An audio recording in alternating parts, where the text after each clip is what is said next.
you've recently chosen to be a Muslim. Yeah. And I want to say, what made you take that path? Because I'm not even nothing, but my face is parted everywhere, and I wish I had a better outfit in that mosque, because I'm on every news from Pakistan to Africa. Andrew Tate, Muslim praying with Tim Khan. My name's Tim now. Like, people are getting, I'm like, say the name right, Tom Khan. Tag me on Instagram, you know. But like, what made you you've got everything, and like to a lot of people saying, why would you want to be in a religion where there's certain boundaries? Why? Because you're living this life. A lot of Westerners will say, why would you be in Islam? Why? Like, what made you? Humans need boundaries. That's the first thing I'll start by saying. I'll say that I used to be an atheist. I like to believe that I found scientific proof for God. I think that there's an equal and opposite force. That was one of Newton's laws. And when you understand the evil that exists in the world today, there must be an opposite force to the evil, which has to be God. To sit and say that the things that are happening in the world today aren't truly evil is ignorant. And once you understand they're truly evil and that people are doing them on purpose, not on accident, you understand that Shaitan exists, the demons exist, which means God must exist. So then you have to find the religion which I believe you feel the most affinity to. Truthfully, I think Islam is almost the only religion on the planet. I look at other religions now, and they don't have any red lines. They don't have any non-tolerance. If you're going to sit there and be tolerant of absolutely everything, then you stand for nothing. So how can you be a religion? But the whole point of religion is exactly what you said. There are certain things you cannot do. If you're going to have a religion and say, well, you can do whatever you want, then you don't have a belief system. So it's almost like people say, why did you choose the Muslim religion? I sit and say, name another one. Name another religion where you actually are sticking to guidance and adherence to certain rules to show respect to God. Name one. And you can't, which means it must be the only one, which means it's the right one. So to me, it's pretty simple. Like, I don't think there's any competition or alternative to it. And I've always felt an affinity for it. I've always been talking on podcasts about how much I respect it.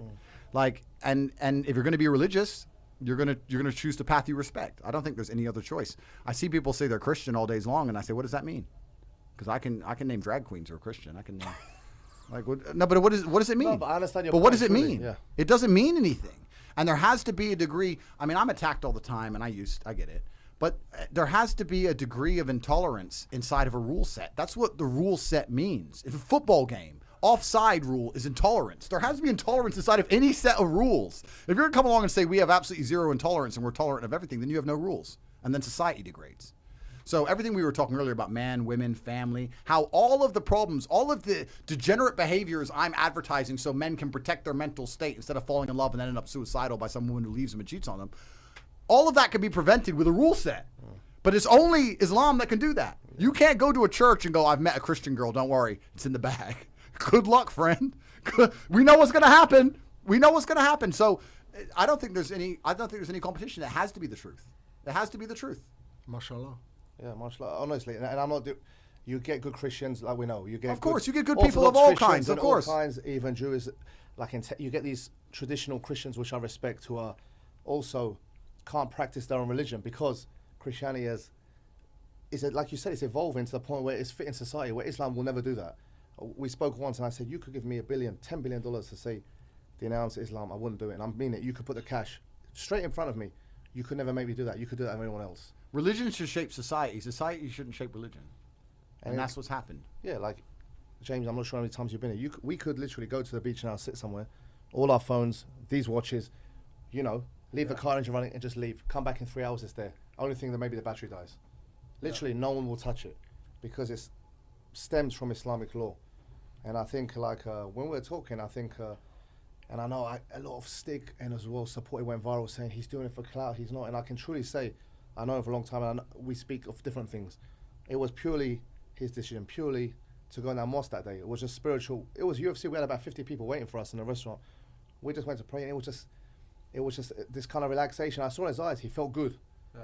And it was good to see because he has a lot. He can't even be out once he leaves this door. He has to put this face on. He doesn't have to, but picture he stop with 100 stop. Any mistake, he could do this from a long angle. Looks like he's punching a woman.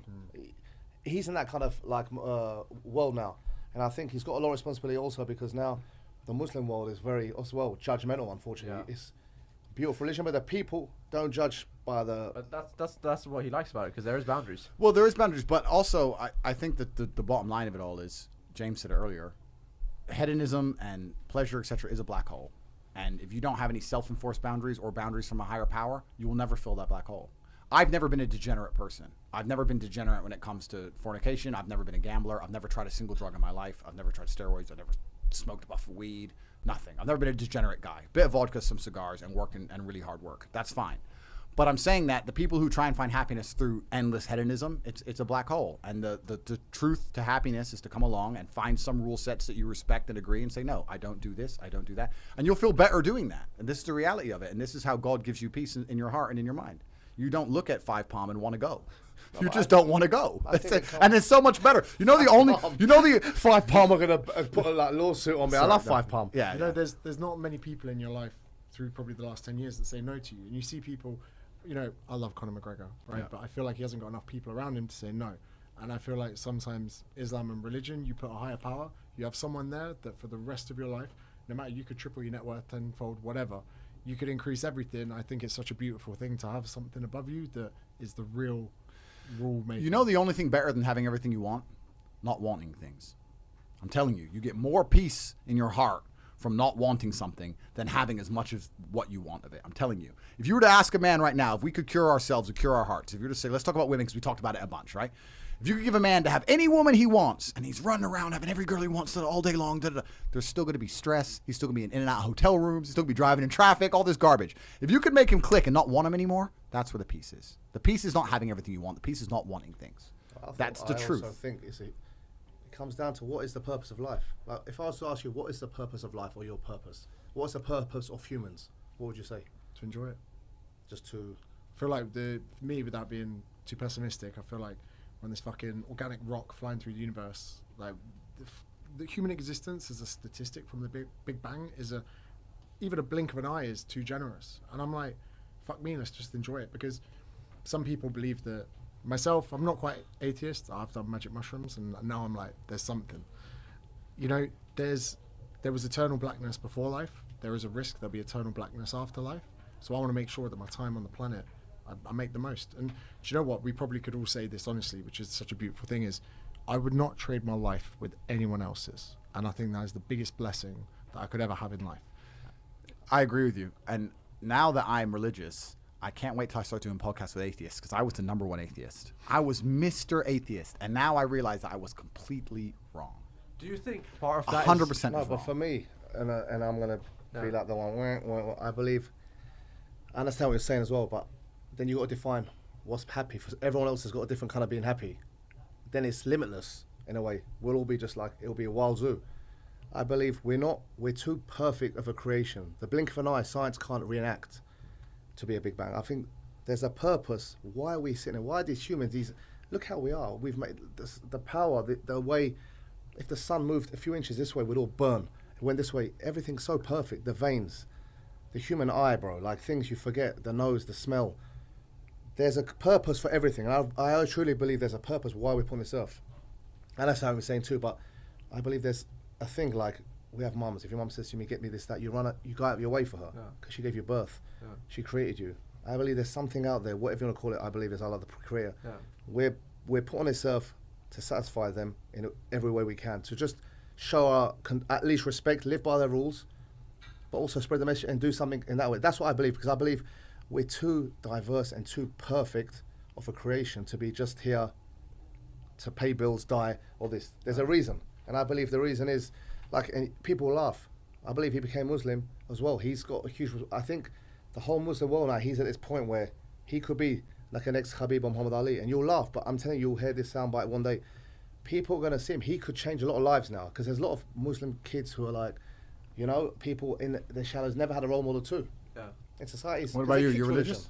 I'm Muslim, and I was gonna say, do you think, like, even when you became Muslim, do you think a reason was maybe you were going through like a tough time and you like good things suddenly came and you just felt there has to be something for it? No, I don't think so. And even at the height of my tough times, I'm not here to brag or act arrogant on camera, right? One of my advantages in life is my mental rigidity. I've always been that guy. So even at the height of the mass matrix attack, which we haven't even talked about at its full extent, I've always been pretty good under pressure. That's how I've been.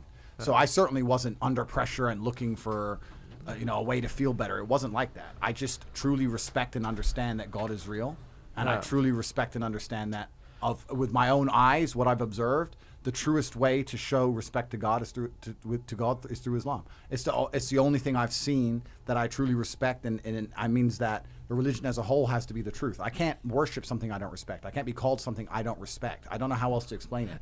But it's interesting, and he's atheistic, and I'd love to talk to atheists because I used to be the number one atheist, right? I used to believe. But what changed that? What changed it is, number one, observing all the evil in the world. Yeah. I don't think many people are perspicacious enough and pay enough attention and genuinely understand how evil the world can be and how evil it is. Yeah. We hear about crime, we hear about certain things, but there are truly heinous things that happen on the planet every single day. Children getting murdered, people getting sick for no reason. Like, all of this genuine bad things are happening in the world, as well as the fact that I truly believe the agendas in charge of the world are genuinely evil. And there cannot be a force without an equal and opposite force. That's Newton's third law, right? It's, if I push against you, there's an equal and opposite force. So if there's true evil, if you see Satan, if Satan appears in front of you, you're going to believe in God, right? Yeah. And that's what happened for me. That's the first thing. The second thing is, I think when you have negative experiences, and I'm talking about truly negative experiences, I've had a few where you come close to losing your life, or you meet other people who come close to losing their lives. Nobody's an atheist at the end, my friend. He will not be an atheist if he gets stabbed and he's about to die.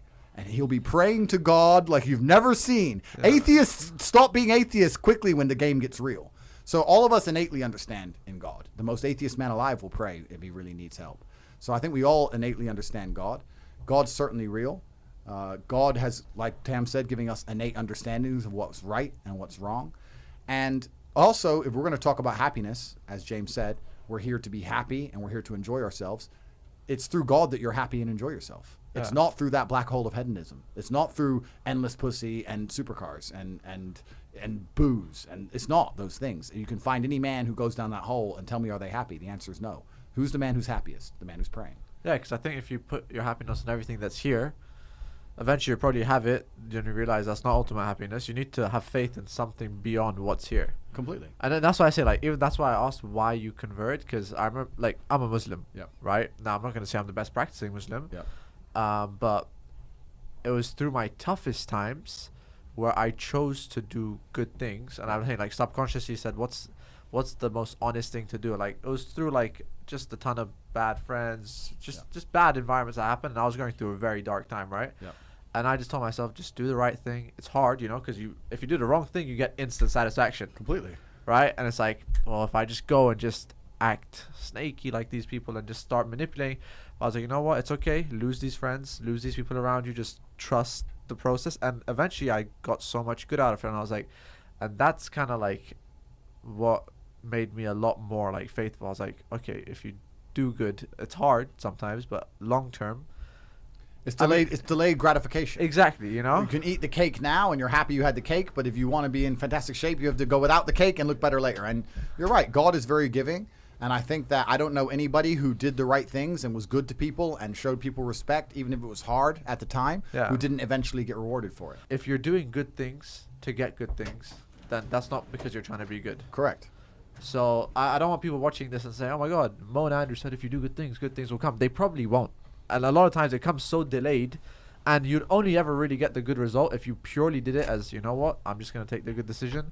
If the good comes or doesn't, that's my decision. I want to argue the God point a bit more for all the atheists who are watching, and I would say that if you remove God from society completely, if you click your fingers and he's gone, and in most of the world where there's religion, and if you completely remove religion from earth, you'll see the devil appear pretty quickly. You'll see mass breakdown of society, you'll see crime, you'll see rape, you'll see murder, you'll see theft, and then you'll understand that God is a real force. Even if you want to argue against God, even just the idea of God in and of himself, if enough people believe in the idea of a God and it makes them act righteously, then the idea is a real thing. We don't even have to talk about it in the pure man in the sky. You know, we don't have to talk about it in that way. I'm saying that the idea of God is a real idea that keeps society functioning, so God must exist to some degree, even as a concept. Yeah. And when you remove God from society, the devil appears. And there's very few countries on earth now that you can say are non-religious, which aren't just completely and utterly degenerating. People in America say, oh yeah, I'm not religious. You're religious to the woke agenda. You're religious to liberalism. Like, these people, everyone needs something to believe in. Yeah. The people who are the most intolerant, the most hateful, thanks bro, the most intolerant, the most hateful, the ones who tried to cancel me for having a different opinion, the most nasty, negative people on earth are the atheists who believe in a new agenda. They believe in woke agenda. They have a new religion. Everybody believes in something. And if you believe in God, you have a firm framework which has been tested throughout time. Another thing about the whole modern world, we talk whether this is about the way men and women interact, whether it's the way about men going into bathrooms, whatever it is. The religious doctrines, what's great about them is they've existed long enough for us to test them. We see what happens to society when they're adhered to. All this new think, this brand new think is untested. When they sit and say, you shouldn't discipline children, that's bad. We did a psychological study, and if you discipline children, it's bad for them. I argue, well, we built the pyramids and went to the moon and built the modern world with disciplined kids. Now you're sitting and saying that that's somehow wrong. Well, how do you know what's going to happen when you let kids do whatever the fuck they want? Because I don't know if it's going to be a good thing. This is all new think garbage. We know where religion takes us, right? This new think, and we're just going to go and agree with all this other new crap. I don't think it's going to end well. Like how you, because already I don't know you well, but you can see how you act and how you portray and carry yourself is well raised. But everything, like we're saying, rules and what we say, everything has stemmed from Judeo-Christian values. Then Quran, you don't know what, like people say, what's being good? Where do we know giving charity, giving a smile, crossing over the road with a lady? This all stems from religion. Otherwise, if you go back to the cavemen, whatever you want to say, days, it'll be literally pillage that whole village, take what's mine, the strong man survives. We'll just kill each other. Okay, you've got $1 million, you've got millions, I'm going to try and kill you, he's going to kill me. Take your sister, unfortunately, that was life. That would have been bury girls alive. Why? Because they're not strong. The baby's fetus he weighed 5 pounds. Boom, like Spartans, whatever. 3 on the movie. The rule set came from Judaism, Christianity. It's like all these values. On the way, like he said, they were tampered with. They kind of sold out to the system where they were afraid. They couldn't. They had to adapt. Instead of saying no, this is our rules. We believe this is not allowed. This is not allowed.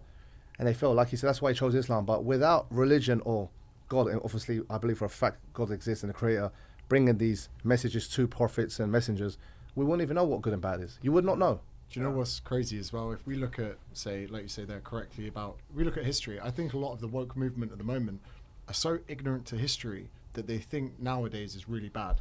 They think, misgendering someone or getting the pronoun wrong is bad. You're like, rewind 100 years, and we were doing some really fucked up shit to each other. Yeah. And like you say, we can pick holes in religion. Anywhere we go, we can find 2% of people where we can get there, even in fitness, right? Bring it out of context. I give 1,000 people a plan. I'll get 2 of them who are going to look fucking good at the end of it, and I can make it seem like that's the whole plan. That's not the reality. Same in religion. You get 1 billion people to convert to a religion, you're going to find a small percentage of them and go, oh my God, but what about these guys, and paint it badly. If you go back up far enough in history, and again, we need to remember that human beings are savages. We are primitive beings with primitive urges, with primitive minds.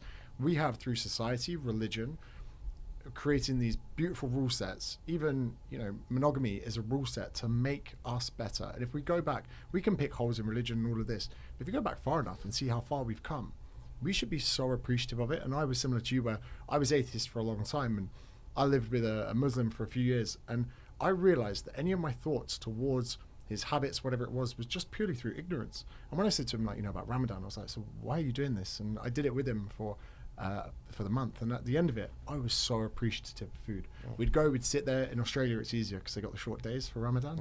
We'd go there 6 p.m, easy, and we'd be eating, and we made such a big deal out of all of it. And it was only through my 20s that I came to realize, you can be there and not believe in anything, but even if there wasn't a God, and you've got all these people adhering to this rule set and living that way of life, we should be, well, I certainly am. I'm in awe of it, and I think it's brilliant. But it's crazy that so many people are unappreciative of what that can do to society. I think it's an education, and I think it's like Andrew says, a lot of these things stem to what he said. Matrix, call it what you want. There's an agenda to keep religion out of society. There is. Christianity, they want that out. Why? Because they want to control you with other channels, call it religion. I don't even call it religions. Other systems of belief where they have control of you, like become sheep. And like you're saying, religion gives you those values. Like 2 billion people, whoever, for example, you go to like Mecca. I went to, it's the holy place pilgrimage, and I can't explain it. There was hundreds of thousands of people, and when the imam, like the priest, started the prayer, it was like this. Yeah. Go to a football match. Try and do a national anthem. You'll always get someone's died or the Queen. You get someone shouts something. You can never get silence. School, someone laughs, someone farts. It was like that. Rich men, poor men, UFC fighters like Khabib was there at the time. Like, you name it, you couldn't tell a difference. Everyone had this white robe. Everyone same, bowing down to his, and I went.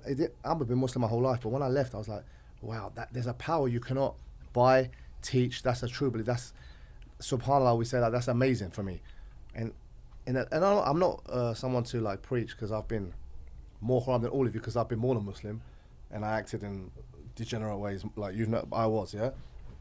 But at the point in my life where I'm so content, where even if I was to die, I'm ready to go.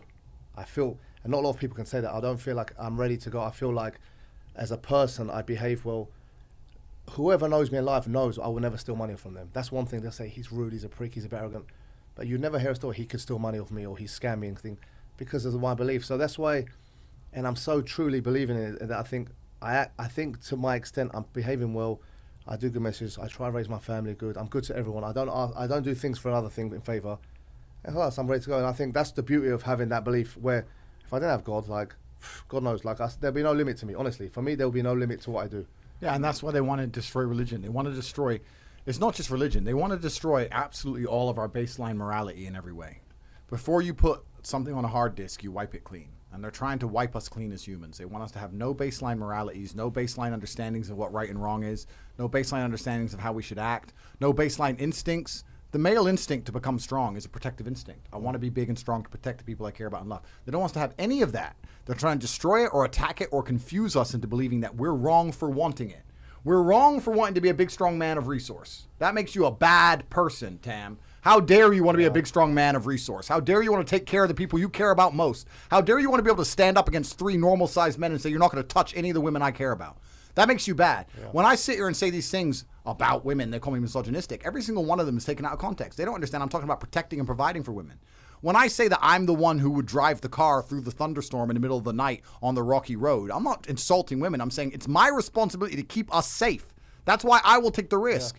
Yeah. They totally misunderstand it. They want to attack me and anybody else who has any kind of baseline morality, because when they destroy that, your mind is empty for the slave programming.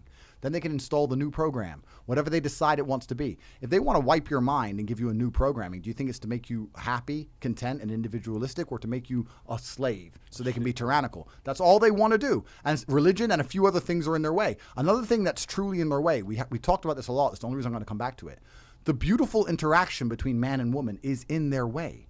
The reason they're destroying this in real time is because if you have a man and he loves his wife and his wife is a good woman and they have a family home and he has children, he is ready to die on that porch. That's his house. That's his castle. That's his woman.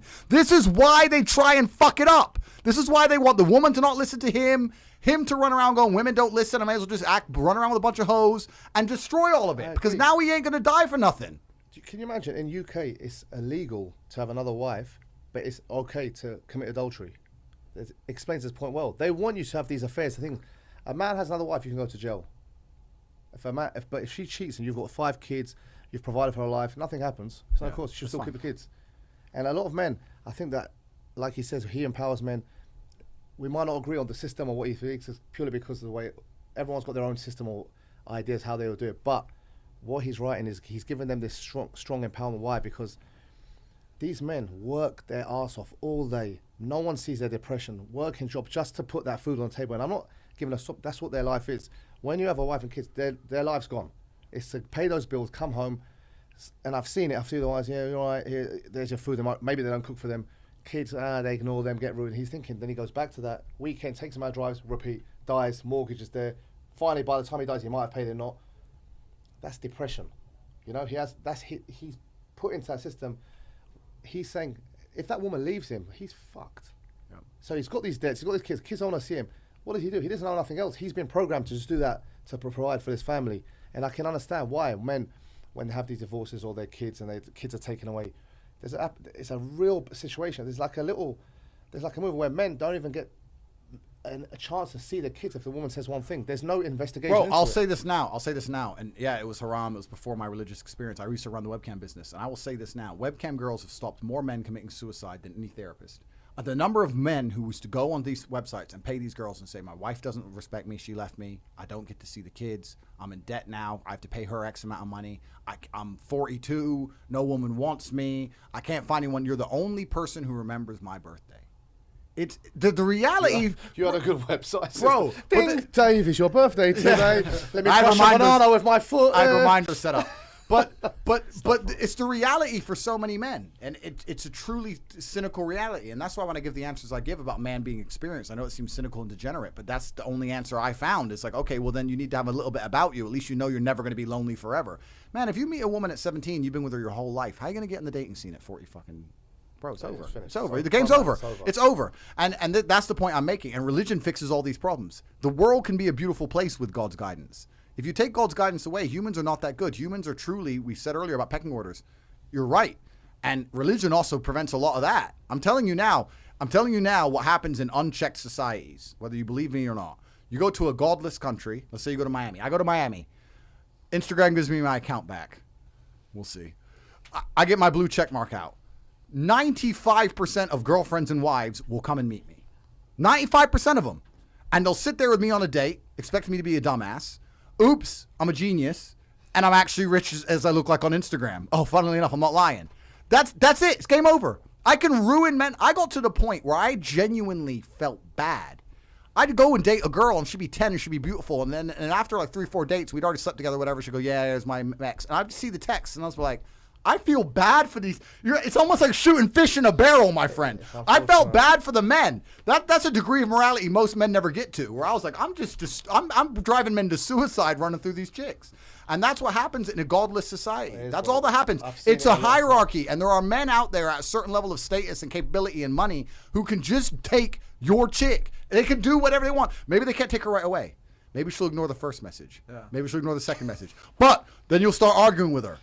Then she'll like your pick back. Boom, bruv. I'm telling you the game. I'm telling you. I've done it. And I'm saying you need God to prevent these things. So if you take away God from society, a lot of atheists who I talk to, they go, oh, I don't believe in God. I was like, you're lucky God's real, my friend. Because if God wasn't real, little shits like you would be in a lot of trouble. Because you don't stand a chance in violence. You don't stand a chance in the sexual marketplace. You don't stand a chance in any realm. You need God more than me.